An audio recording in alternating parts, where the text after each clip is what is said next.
1932 का Poona pact doctor B.R. Ambedkar, जो दलितों के नेता थे, और महात्मा गांधी, जो भारतीय राष्ट्रीय कांग्रेस और हिंदू बहुमत का प्रतिनिधित्व करते थे, के बीच एक महत्वपूर्ण समझौता था।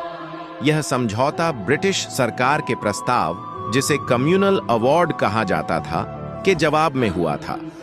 इस प्रस्ताव के तहत दलितों के लिए अलग निर्वाचन मंडल का प्रावधान किया गया था, जिससे दलित अपने प्रतिनिधियों को हिंदू बहुमत से स्वतंत्र रूप से चुन सकते थे। डॉक्टर अंबेडकर ने इस प्रस्ताव का समर्थन किया, क्योंकि वे इसे दलितों को राजनीतिक रूप से सशक्त बनाने का एक साधन मानते थे। हालांकि गांधी जी ने इसका विरोध किया, क्योंकि उन्हें डर था कि इससे हिंदू समाज विभाजित हो जाएगा। गांधी जी ने अलग निर्वाचन मंडल के विरोध में आमरण अनशन शुरू कर दिया, जिसके कारण अंबेडकर पर समझौता करने का दबाव बन गया।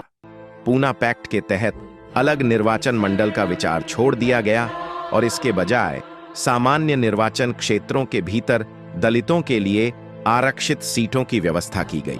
इसका मतलब यह था कि दलित संयुक्त निर्वाचन क्षेत्रों में वोट डालेंगे, लेकिन विधायी निकायों में उनके लिए सीटों की एक निश्चित संख्या आरक्षित रहेगी। हालांकि यह समझौता हिंदू एकता को बनाए रखने के लिए किया गया था, डॉक्टर अंबेडकर ने बाद में इसे अपनी सबसे बड़ी गलती बताया। उनका मानना था कि पूना पैक्ट ने दलितों की राजनीतिक स्वायत्तता को कमजोर कर दिया और उन्हें हिंदू बहुमत की दया पर निर्भर छोड़ दिया। उन्होंने इसे अपने जीवन की सबसे बड़ी गलती कहा, क्योंकि उन्हें लगा कि इससे दलितों को वास्तविक राजनीतिक सशक्तिकरण नहीं मिल पाया।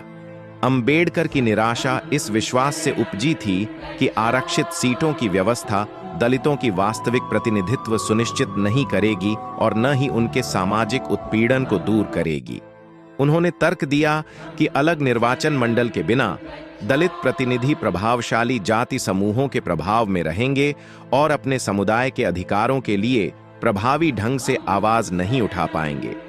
उनके विचार में यह समझौता हिंदू सामाजिक व्यवस्था के भीतर दलितों के उत्पीड़न को बनाए रखता था।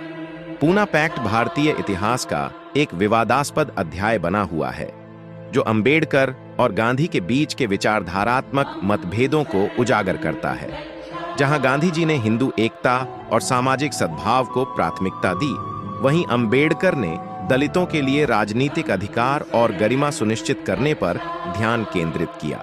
यह समझौता भारत के सामाजिक न्याय के संघर्ष और वंचित समुदायों की समानता की लड़ाई में आने वाली चुनौतियों को भी दर्शाता है। अपनी निराशा के बावजूद पूना पैक्ट में अंबेडकर की भूमिका और भारतीय संविधान के निर्माण में उनके योगदान ने उन्हें दलित अधिकारों और सामाजिक सुधार के एक महान नेता के रूप में स्थापित किया। वीडियो पर आपकी क्या राय है, जरूर शेयर करें। आपके विचार समाज को सही दिशा देने के लिए अति महत्वपूर्ण है। वीडियो को लाइक करें, चैनल को सब्सक्राइब करें व वीडियो को शेयर करें।